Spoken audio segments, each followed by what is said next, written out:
Welcome to BK Spoken English. Today we will discuss lecture number 6, that is called as may. When should we use the may? We should use the may is the statement at the place of doubtful actions when we are doing. Okay.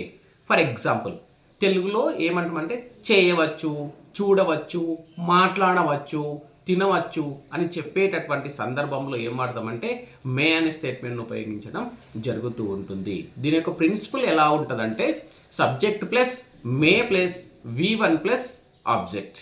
In our English language, 7 subjects are there. I, we, you, they, he, she, it. I, we, you, they, he, she. Totally we should use may. For example, we will take one example in Telugu.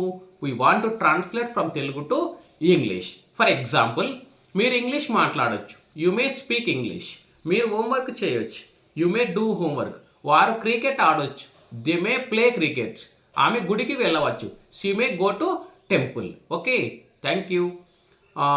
BK Spoken English classes has been started. Okay, na? Come and join with the BK Spoken English and enjoy the classes.